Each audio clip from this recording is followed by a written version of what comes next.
Hello everyone, welcome to study SM education. इस video में हम class 7 CBSE NCERT English book Honeycomb की poem Chivvy के questions answer को डिस्कस करेंगे। तो चलिए इस वीडियो को शुरू करते हैं।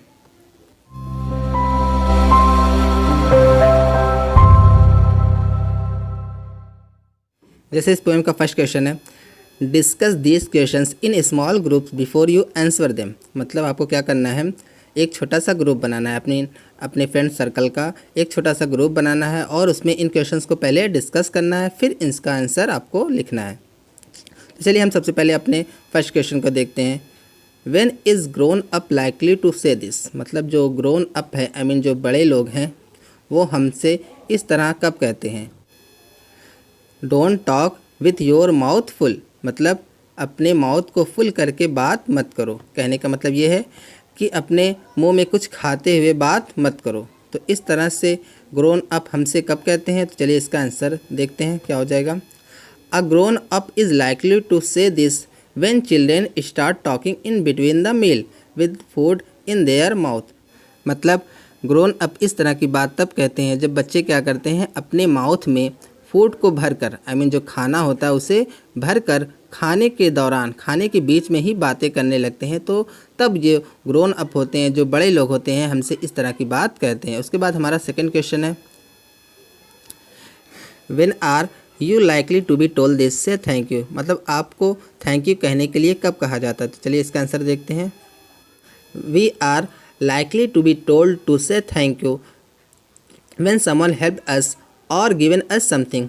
हमें थैंक यू कहने के लिए तब कहा जाता है जब कोई हमारी हेल्प करता है, मदद करता है, या फिर हमें कोई कुछ देता है, तब हमें थैंक यू कहने के लिए कहा जाता है। उसके बाद हमारा थर्ड क्वेश्चन है, when do you think an adult would say this no one thinks you are funny. मतलब आपको क्या लगता है जो एडल्ट हैं, जो बड़े लोग हैं, जो ग्रोन अप है, वो हमसे कहते हैं या फिर आपसे कहते हैं no one thinks you are funny. कोई किसी को भी नहीं लगता कि तुम फ़नी हो। तो चलिए इसका आंसर देखते हैं। जैसे यहाँ पे सेकंड लिखा है लेकिन आपको थर्ड लिखना है। व्हेन चिल्ड्रेन एक्ट वियर्ड और do something funny to gain the attention. मतलब जब बच्चे क्या करते हैं, वियर्ड सा एक्ट करते हैं। वियर्ड का मतलब क्या होता है, अजीब सा, अनोखा सा, अजीब सा एक्ट करते हैं या फिर कुछ फ़नी सा एक्ट करते हैं। किस लिए करते हैं, to gain the attention, attention को पाने के लिए, लोग उनकी तरफ ध्यान दे, ये पाने के लिए जो बच्चे क्या करने लगते हैं, अजीब सा, फनी सा एक्ट करने लगते हैं। Then adult would say no one thinks you are funny. तब जो एडल्ट होते हैं, जो बड़े लोग होते हैं, ग्रोन अप होते हैं, वो कहते हैं कि किसी को भी नहीं लगता कि तुम फनी हो। तो इस तरह से हमारे क्वेश्चन का आंसर कंप्लीट हुआ। अब चलिए अपना सेकंड क्वेश्चन देखते हैं।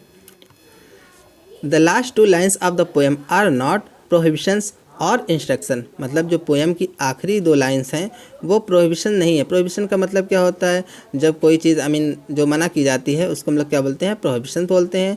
और इंस्ट्रक्शन का मतलब क्या होता है, किसी चीज़ के बारे में बताना कि ऐसे करो वैसे करो, इंस्ट्रक्ट देना, उसको मतलब क्या बोलते हैं, इंस्ट्रक्शन बोलते हैं।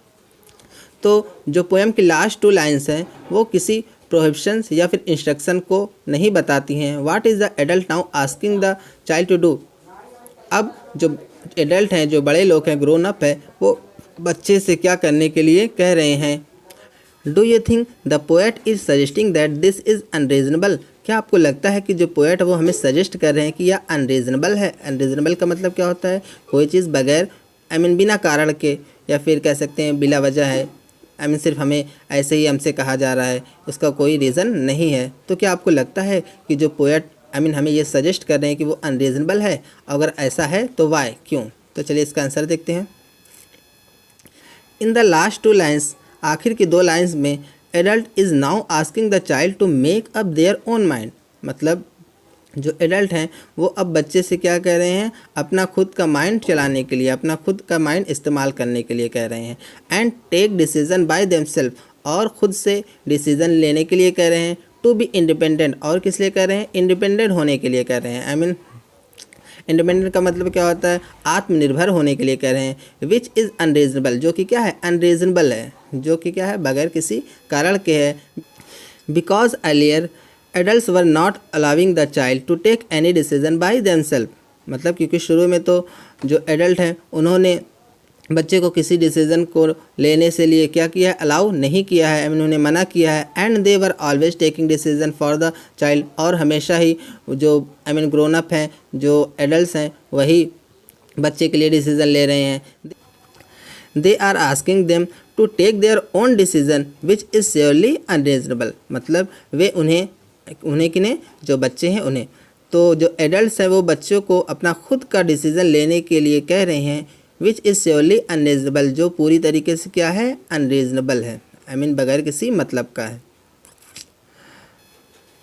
उसके बाद हमारा थर्ड क्वेश्चन है, why do you think grown ups say the kind of things mentioned in the poem, मतलब आपको क्या लगता है कि जो ग्रोन अप्स हैं या फिर एडल्ट्स हैं वो पोएम में मेंशन की गई चीज़ें क्यों कहते हैं। Is it important that they teach children good manners and how to behave in public, क्या ये इंपॉर्टेंट है कि वे बच्चे को अच्छा तरीका सिखाते हैं, जो बच्चे को अच्छा तरीका सिखाते हैं, गुड मैनर्स सिखाते हैं, क्या ये इंपॉर्टेंट है, या फिर पब्लिक में कैसे बिहेव करना है, लोगों के साथ कैसे बिहेव करना है, क्या उन्हें ये सिखाना इम्पॉर्टेंट है। तो चलिए इसका आंसर देखते हैं, वैसे है तो क्या हो जाएगा हमारा answer, the grown ups say such kind of things to their children in order to teach them good manners, मतलब जो ग्रोन अप्स होते हैं वो अपने बच्चे को इस तरह की चीज़ें इसलिए कहते हैं ताकि वो उन्हें अच्छा मैनर, अच्छा तरीका सिखा सकें।